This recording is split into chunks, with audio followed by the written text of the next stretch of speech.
Remington Harlow, a successful software engineer, and his wife Cordelia, a talented interior designer, were the picture of marital bliss to their friends and neighbors. Their home, with its manicured lawn and white picket fence, stood as a testament to their seemingly perfect life, but beneath the surface a dark current was stirring.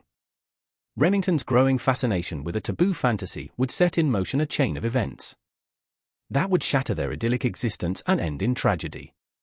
What began as a consensual exploration of desires would spiral into a maelstrom of jealousy, betrayal, and ultimately murder. Remington Harlow was born in 1985 to a middle-class family in Eugene. From an early age, he displayed a keen intellect and a fascination with computers. His parents, both educators, nurtured his interests. And by the time he entered high school, Remington was already coding his own programs.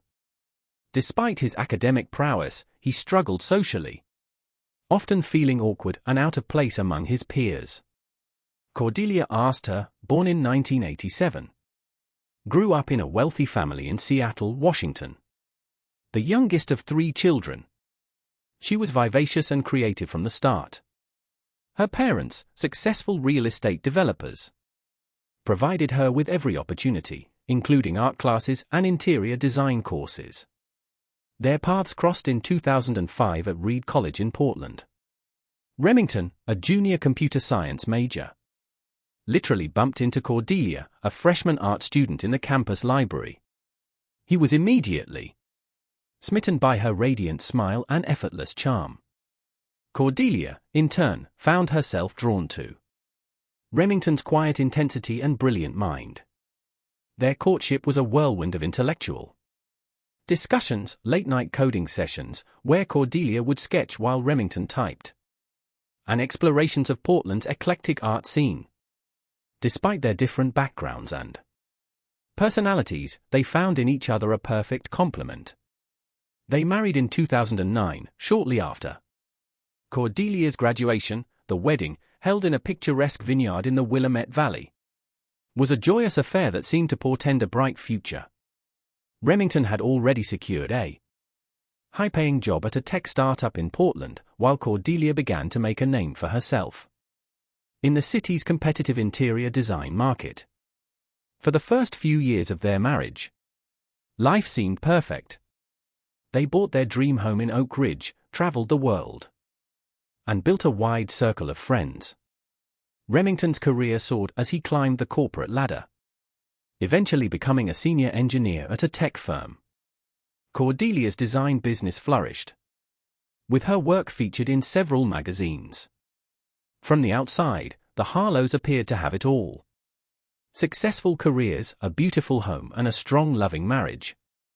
But as they entered their 30s, subtle cracks began to form in their seemingly flawless facade, setting the stage for the tumultuous events to come. As the Harlows approached their 10th wedding anniversary, a restlessness began to creep into their relationship. The passion that had once burned so brightly had dimmed to a comfortable, but sometimes monotonous glow. Remington, always introspective, found himself increasingly drawn to online forums and discussions about alternative sexual lifestyles. It started innocently enough, a curiosity about what other couples did to spice up their love lives, but as Remington delved deeper into these virtual communities, he became particularly fascinated by the concept of cuckolding, the idea of watching his wife with another man, of being a warrior to her pleasure, awakened something within him. At first, Remington kept these thoughts to himself, ashamed and confused by the intensity of his desires. He would stay up late, ostensibly working, but in reality, he was consuming every piece of cuckold-related content he could find. Cordelia, perceptive as ever since the change in her husband, she noticed his distraction, the way his eyes would sometimes glaze over during their conversations, the increased frequency of his late nights at the computer. Concerned, she gently probed, asking if everything was all right, if work was becoming too stressful. Finally, after weeks of internal struggle, Remington decided to broach the subject with Cordelia. One evening over a bottle of wine, he haltingly confessed his newfound interest. He spoke of his desires, his curiosity about exploring this fantasy, all the while watching Cordelia's face for signs of disgust or rejection. To his surprise and relief, Cordelia didn't recoil. Instead, she listened with an open mind, asking thoughtful questions about what exactly appealed to him about this scenario. While she expressed initial reservations, she also admitted to a certain intrigue. The idea of being desired by another man, of being the center of attention, held its own allure. This conversation marked a turning point in their marriage. What had been a private fantasy for Remington was now out in the open. A possibility to be explored together, neither of them could have predicted the profound impact this revelation would have on their lives, or the dangerous path it would ultimately lead them down. The Harlows' foray into the world of cuckolding began cautiously. They set ground rules, discussed boundaries, and agreed to take things slowly. But finding the right person to introduce into their marriage proved challenging. They wanted someone attractive and charismatic, but also discreet and respectful of their arrangement. Enter Thaddeus Blackwood. Cordelia met him at a charity art auction in downtown Portland. Tall with piercing green eyes, Thaddeus exuded a magnetic charm that drew people to him. As the owner of a successful art gallery, he moved effortlessly through Portland's cultural elite, his wit and knowledge making him the center of attention at any gathering. Cordelia was immediately drawn to Thaddeus' sophisticated aura. They spent the evening in animated conversation about emerging artists and the latest trends in interior design. When Thaddeus casually mentioned being unattached and open to new experiences, Cordelia felt a spark of excitement. She relayed her encounter to Remington that night, watching his eyes light up as she described Thaddeus. They agreed that he might be the perfect candidate for their exploration. Remington encouraged Cordelia to nurture the connection, his excitement palpable. Over the next few weeks, Cordelia and Thaddeus met for coffee several times, ostensibly to discuss potential collaborations between his gallery and her design firm. Each time, Cordelia returned home to regale Remington with stories of their encounters, stoking the flames of his fantasy. Finally, after a particularly flirtatious meeting, Cordelia decided it was time to broach the subject with Thaddeus. To her surprise and delight, he was intrigued by the proposition. He admitted to having participated in similar arrangements before and understood the delicacy required. With Thaddeus on board, the stage was set for the Harlows to turn fantasy into reality. Little did they know that this decision would set in motion a series of events that would irrevocably change their lives. The night of the first encounter arrived with a mix of nervous energy and excited anticipation. Remington and Cordelia had spent weeks planning every detail, from the ambient lighting in their bedroom to the bottle of expensive champagne chilling in an ice bucket. Thaddeus arrived at 8 p.m. sharp, looking dashing in a tailored charcoal suit. He brought with him a bouquet of exotic flowers for Cordelia and a rare bottle of scotch for Remington, a gesture that impressed them both with its thoughtfulness. The evening began in the living room with drinks and light conversation. Thaddeus regaled them with stories from the art world, his charisma on full display. Cordelia, dressed in a slinky black dress, laughed at his jokes and touched his arm with increasing frequency. Remington watched from his armchair, a tumbler of scotch in hand, his heart racing with every interaction between his wife and their guest.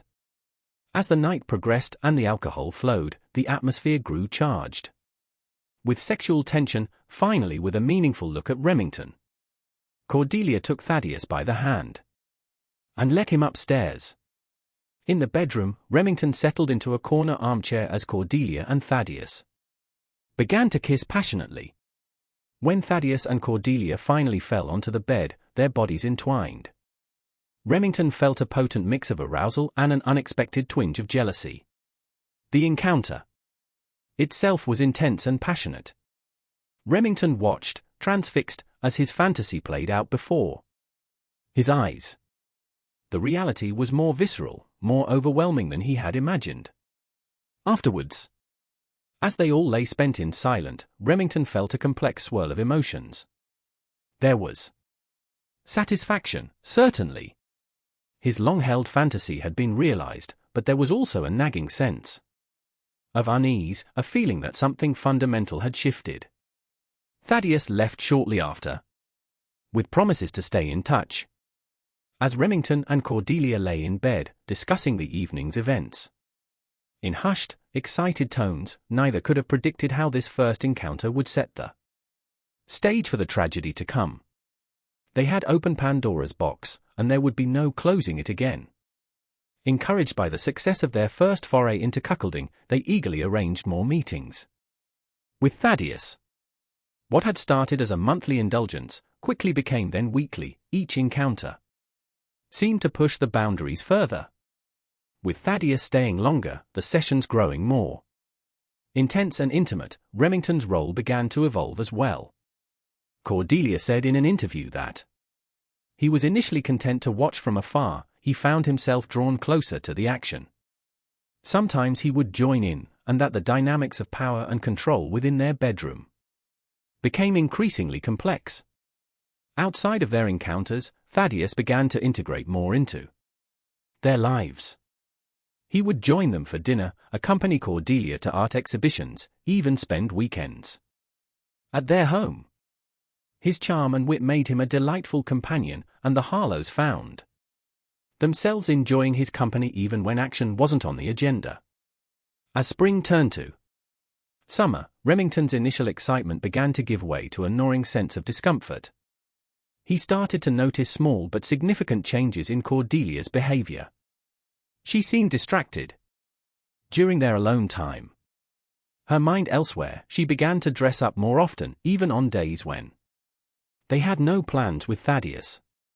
One evening, Remington came home early from work to find Cordelia on the phone, speaking in hushed, intimate tones.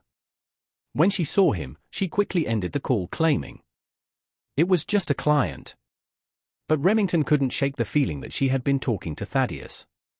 In bed, Cordelia's passion seemed to have cooled.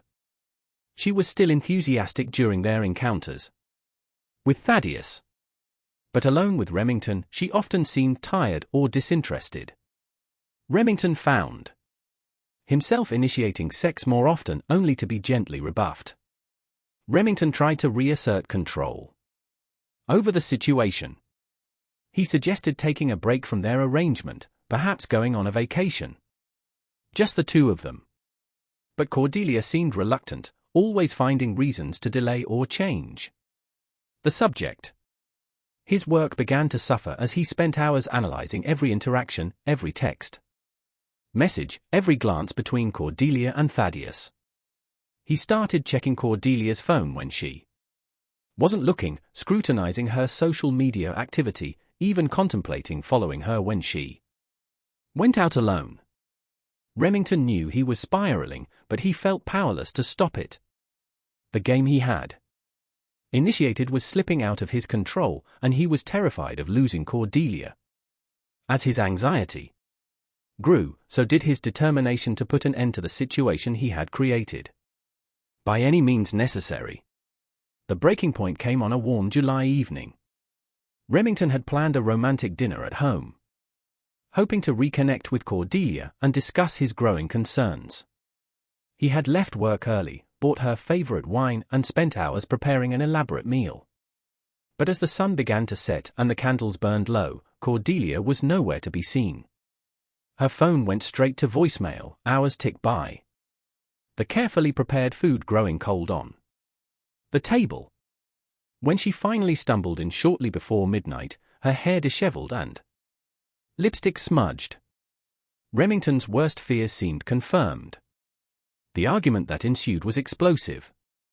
Remington, his emotions amplified by alcohol and hours of anxious waiting, unleashed all the fears and suspicions he'd been harboring. He accused Cordelia of falling in love with Thaddeus, of making a fool of him, of destroying their marriage. Cordelia, caught off guard and defensive, initially tried to deflect. She claimed she'd lost track of time at a client meeting, that her phone had died, but faced with Remington's relentless questioning and the evidence of her appearance, she finally broke down and admitted she had been with Thaddeus. The confession hit Remington like a physical blow. He had suspected, had feared, but hearing it confirmed shattered something inside him. In that moment, all the excitement and thrill of their arrangement went away. Cordelia, tears streaming down her face, tried to explain. She loved Remington, she insisted. But Thaddeus made her feel alive in a way she hadn't in years. She was confused, torn between her loyalty to her husband and her deepening emotions for Thaddeus. Remington, his voice low and dangerous, demanded that she end things with Thaddeus immediately. Cordelia, her own anger rising, refused. This had been Remington's idea in the first place, she argued. He couldn't dictate her feelings or control her relationships. The argument escalated, with both of them saying hurtful things they would later regret. Remington, in a moment of rage, smashed a wine glass against the wall. Cordelia, shocked by this uncharacteristic display of violence, retreated to the guest bedroom, locking the door behind her. Remington spent the night on the couch, his mind racing, unable to sleep. In the days following their confrontation, a chilling calm settled over the Harlow household. Cordelia and Remington moved around each other like ghosts, barely speaking, the tension palpable. Cordelia spent most of her time out of the house, throwing herself into her work. And Remington suspected meeting with Thaddeus. Remington, for his part, retreated into a dark place within himself. He called in sick to work, spending his days in a haze of alcohol and paranoid thoughts. He scoured Cordelia's computer and phone for evidence of her relationship with Thaddeus, meticulously documenting every text, every call, every unexplained absence. Remington began to fantasize about confronting Thaddeus, about making him pay for destroying his marriage. At first, these were just harmless daydreams, a way to vent his frustration. But as the days wore on and Cordelia grew more distant, these fantasies took on a darker, more violent tone. One afternoon, while Cordelia was at a client meeting, Remington found himself in their garage holding the heavy wrench he used for home repairs. As he felt its weight in his hand, a chilling thought crossed his mind. It should be so easy to end this, and to eliminate the threat to his marriage once and for all. Horrified by the direction of his thoughts, Remington dropped the wrench and fled the garage, but the seed had been planted. As he paced the house, gulping down glasses of whiskey, the idea took root and grew. By the time night fell, what had started as a fleeting, horrifying thought had crystallized into a plan. August 15th dawned hot and humid, the air heavy with the promise of an approaching storm. Remington woke early, his head pounding from another night of heavy drinking, but his resolve unwavering. Today would be the day he confronted Thaddeus, the day he reclaimed control over his life and his marriage. He spent the morning in a feverish state of preparation. He showered, shaved, and dressed with meticulous care as if preparing for an important business meeting, rather than the violent confrontation he was planning.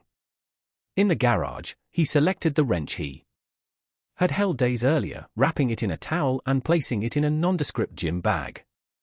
Cordelia left for work around 9 a.m., barely acknowledging Remington as she rushed out the door. As soon as she was gone, Remington got into his car and drove to Thaddeus' gallery. He parked across the street, watching as Thaddeus arrived, greeting his employees with his characteristic charm. For hours, Remington sat in his car.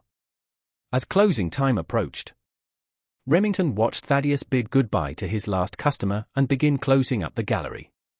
This was the moment he had been waiting for. With shaking hands, he grabbed the gym bag and crossed the street. Thaddeus was locking the gallery door when Remington approached.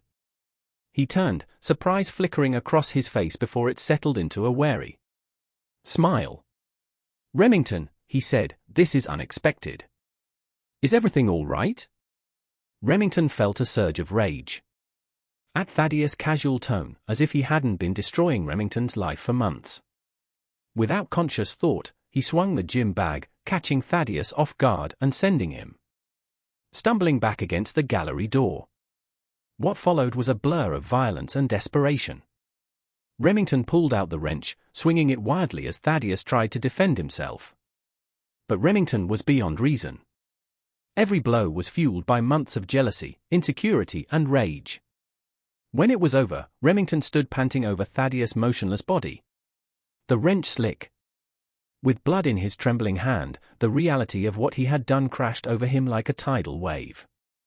He had just killed a man. He had just destroyed his own life in a futile attempt to save it. Remington went through the motions of covering his tracks. He dragged Thaddeus' body into the alley behind the gallery, hiding it behind a dumpster. He wiped down the door handle and any surfaces he might have touched, then still in a state of shock he drove home. The weight of his actions settling over him like a shroud, the storm that had been threatening all day finally broke. As Remington pulled into his driveway, the rain washing away the blood on his hands, but doing nothing to cleanse his conscience. The hours following the murder passed in a night marriage blur for Remington. He stumbled into the house, barely making it to the bathroom before violently emptying the contents of his stomach. As the adrenaline wore off, the full impact of his actions hit him. He had killed a man. He was a murderer, operating on autopilot. Remington said about destroying evidence.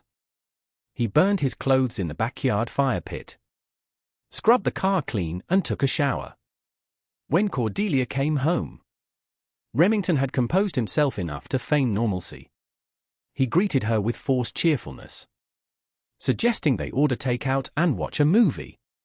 As they sat on the couch, the TV flickering, watched, Remington's mind raced. He knew it was only a matter of time before Thaddeus' body was discovered. He needed an alibi, a story to tell when the inevitable questions came. He casually mentioned to Cordelia that he had spent the day at home catching up on work and doing some yard work. He even showed her a small cut on his hand, claiming he had nicked himself while pruning the rose bushes. A cut that had actually come from his struggle with Thaddeus. 2 days after the murder, the news broke. Thaddeus Blackwood, prominent art dealer and fixture of Portland's cultural scene, had been found dead behind his shop. The police were treating it as a homicide. Remington learned of the discovery while at work, overhearing colleagues discussing the shocking news. He felt the blood drain from his face, his hand shaking so badly he had to excuse himself to the restroom. The investigation moved quickly. Detective Eliana Rossi, a veteran of the Police Bureau's Homicide Division, took charge of the case.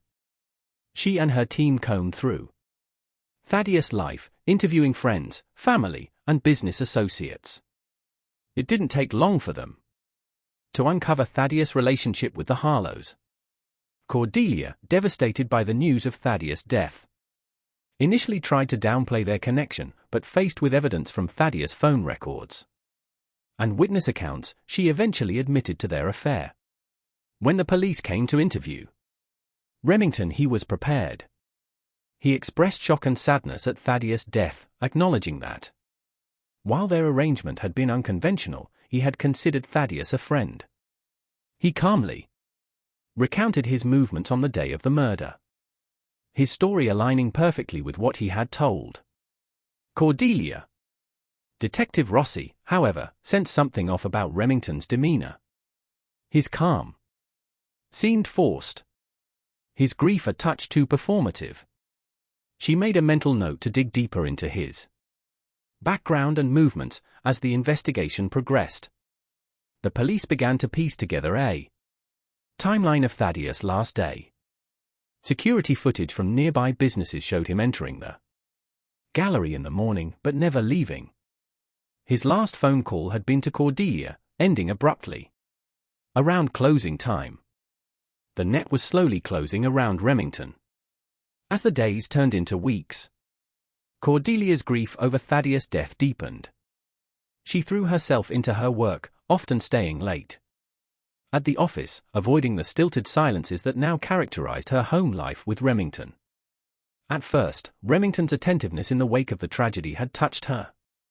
He seemed genuinely concerned for her well-being, always ready with a comforting word or a shoulder to cry on. But as time passed, she began to notice inconsistencies in his behavior. Cordelia found herself revisiting the events leading up to Thaddeus' death. She remembered Remington's jealousy, his desperate pleas for her to end the affair. The more she thought about it, the more a terrible suspicion began to take root in her mind. She started paying closer attention to Remington's actions, noting when he left the house, checking his browser history when he wasn't around. She even considered hiring a private investigator but couldn't bring herself to take that final step. As her suspicions grew, so did her fear. If Remington was capable of what she was beginning to suspect, what else might he be capable of? For the first time in their marriage, Cordelia found herself afraid of her husband. Unsure of the man she had promised to love, for better or worse, the breakthrough in the case came from an unexpected source. A homeless man, known to frequent the alley behind Thaddeus' gallery, came forward with information. He claimed to have seen a man matching Remington's description entering the alley on the night of the murder, carrying a gym bag. This new lead energized the investigation. Detective Rossi and her team began to scrutinize Remington's movements more closely. They discovered traffic camera footage that contradicted his alibi, showing his car near the gallery around the time of the murder. As the evidence mounted, Remington's behavior became increasingly erratic. He started drinking heavily, snapping at colleagues and becoming paranoid about being followed. Cordelia, her own suspicions now seeming confirmed, began to distance herself from him, staying with a friend under the guise of needing space to grieve. The final piece of the puzzle fell into place when the police, armed with a search warrant, found small traces of blood in Remington's car that matched Thaddeus' DNA. They also discovered the murder weapon, the blood-stained wrench that Remington had hidden in the attic. Unable to bring himself to dispose of it completely, on a rainy September morning, nearly a month after Thaddeus' death, Detective Rossi arrived at the Harlow residence with a team of officers. They found Remington sitting in the living room, a half-empty bottle of whiskey beside him. As the detective read him his rights, Remington offered no resistance. In that moment he felt an odd sense of relief. The game was over? The lies, the fear, the constant vigilance. It could all stop now. Remington Harlow's trial was brief but sensational. He pleaded guilty to second-degree murder, his confession a rambling account of jealousy, fantasy, and fatal obsession. He was sentenced to 25 years to life in prison.